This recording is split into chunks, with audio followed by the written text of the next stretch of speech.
morning, good afternoon, good evening, whatever time it is that you're watching this. So welcome to day 4 of the slow sea yoga handstand challenge. We managed to post day 3 somewhere, so day 4 is now here.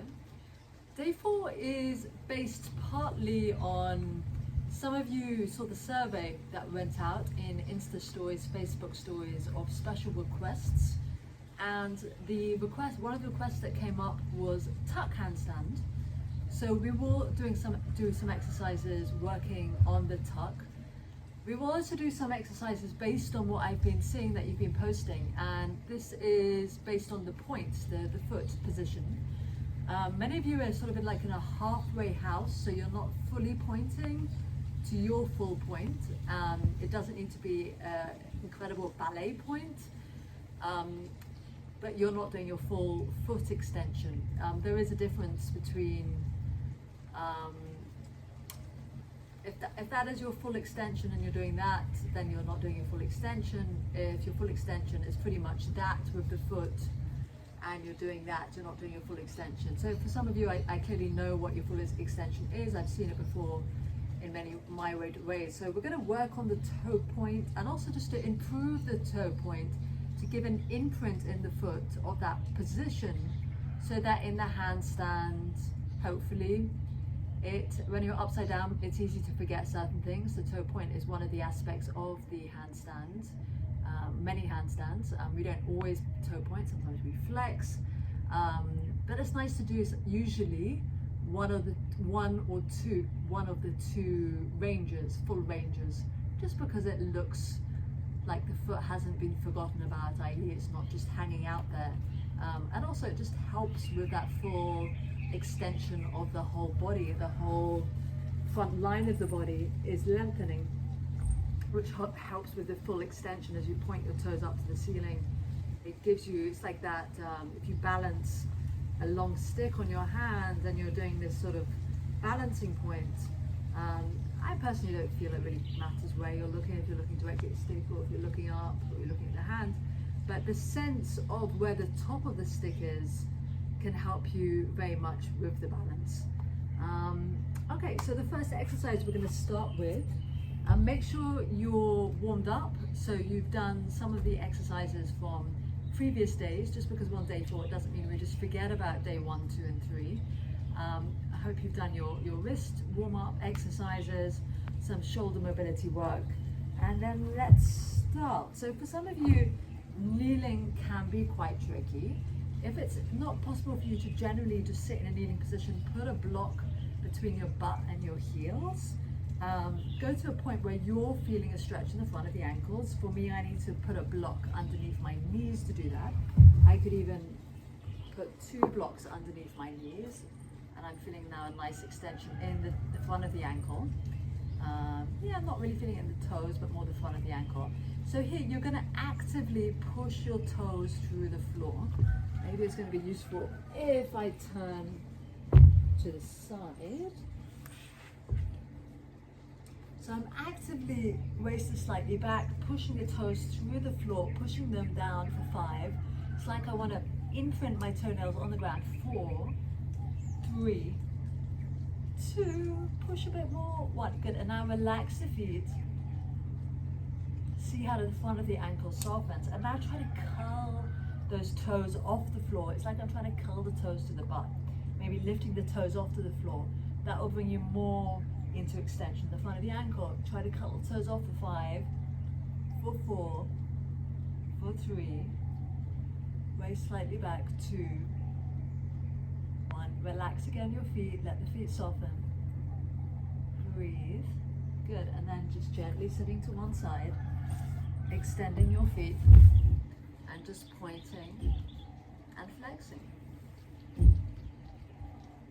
Point and flex. I have like this renegade big toe here that generally doesn't want to get involved in the toe point, but yeah, just be aware of what's happening with your feet. Your toe point is probably not going to suddenly improve. I mean, it's nice to think anything's possible and to feel that as well, but it may not improve more than its range when you're sitting down, when you're upside down. So don't suddenly expect it to change if you look at a photo of yourself upside down, and to be something very different.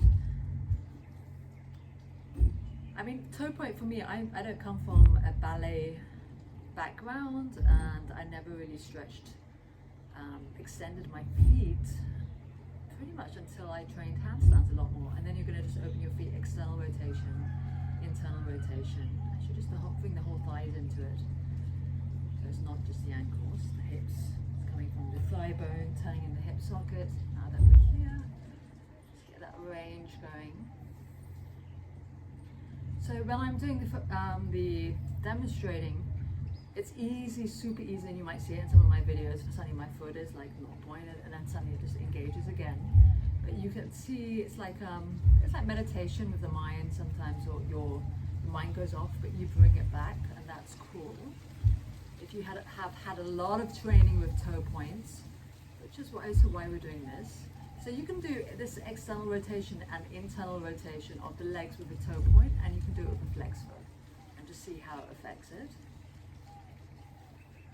I feel like I can internally rotate more in the whole thigh when I point to see what's going on, see how the ankle position affects other things going up through the body, so then see how it could also affect your handstand. Yeah, so back to what I was saying. So I'm not necessarily going to demonstrate the best toe points or the most extended, in the sense of the most extended foot. It's not necessarily the best, it's just that a particular range. And that's just going to happen that way, but we're still going to try and work to certain things. Okay, cool. And then we're going to come into child's pose. So here you're going to descend your sit bones onto your heels as much as you can. Extend your arms, relax your head. Push through the hands, so don't let the arms get lazy here. Triceps hug the arms, elbows squeeze in. Feel that compression. Some of you, the butt might be a little bit off the heels. We're trying to improve this folding flexion position. Push through the hands to help you send the sit bones back. Breathe here into the back. The more you get comfortable in this position, breathing into the back of the body, the more when you're upside down, you'll have an idea of where to breathe into, and your body might naturally do so. A few more breaths here.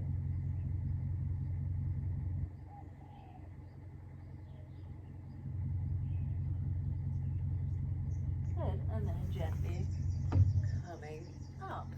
Good, okay, and then we're going to flip onto our backs. And some, like either day 1 or day 2, we did an exercise where we brought one knee into the chest. I'm going to scoot down a little bit just so I can have my hands flat. I feel slightly off the floor, but that's okay. Okay, so here in that exercise we brought one knee in. This time we're going to bring both knees in, keeping the diaphragm back, lower waist imprinting into the ground, sliding the heels and bend the toes on the floor as much as they can towards the sit bones. When they can't go any further, then they lift off the floor, knees come into the chest, and at some point the sit bones or the back of the glutes lift off the floor as well. And then down, toes point, and then extend, keep those elbows squeezing in. If you have a friend, they can hug your arms in, so you're not doing that, but try to work that external rotation of the arms. And again, knees, hug, hug, hug, hug. Extend the feet on the floor, slide them on the floor, floor, floor. At some point they lift off the floor, then butt starts to lift, knees squeeze into the chest, toes extend.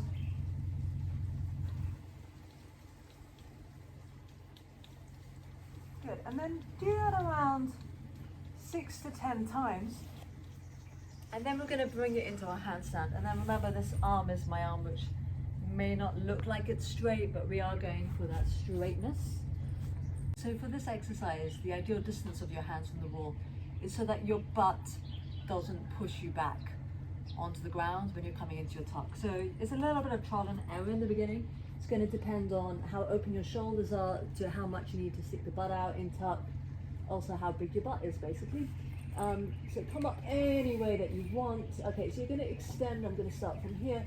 both legs, think of diaphragm board, point the toes, look between the wrists, slowly draw the feet down the wall, maybe toes away from wall.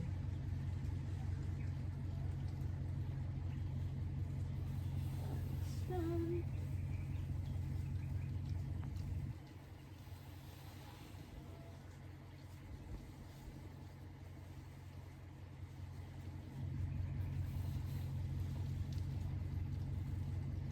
Okay, so you get the gist. So try around 6 to 10 times.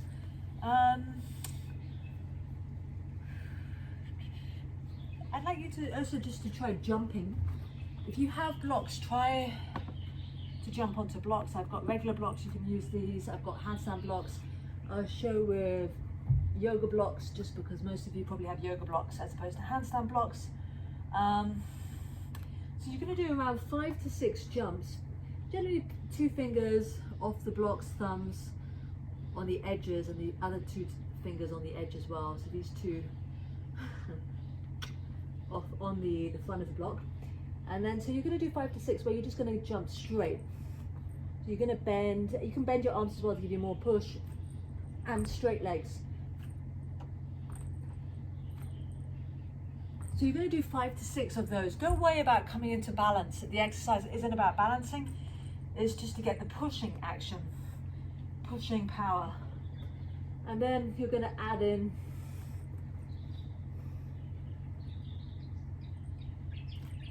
the feet. I'm not actually whacking it that much behind me, but it's just really, like, this is really sensitive. And then well, that's my excuse. So you're extending up. And then again, you can come back the same exercise we just did.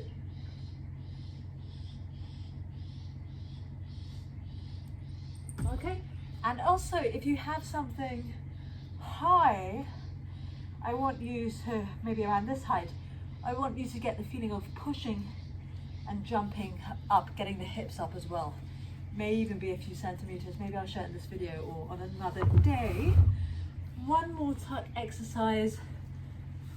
It's quite a nice one for compression. It basically relates to the child one we did earlier, but we're just flipping it around. So we're just walking a little bit back. Bringing the knees into the tuck. I'm not going to get that close to the wall, but you can just relax here, shoulders above wrists. Pushing, pushing, pushing. And walking back. Okay, so this is day 4, some exercises to work on. Have a go. Tag slow sea yoga handstand challenge. You can also tag slow villas, Gili, sea yoga one love. Let me know any feedback or things you're finding easier, anything you want to work on. And also, when you share your videos, remember you're influencing what's going to happen on day 5. It's actually quite fun with these videos not always being posted consecutively days because of the Wi-Fi situation where I am. It just gives you more, this gives a more extended handstand challenge. So yeah, keep well and see you on your hands. As mentioned earlier, and don't worry how high you come up. And he said yoga or handstands isn't cardiovascular. Depends how you do it, if you want it.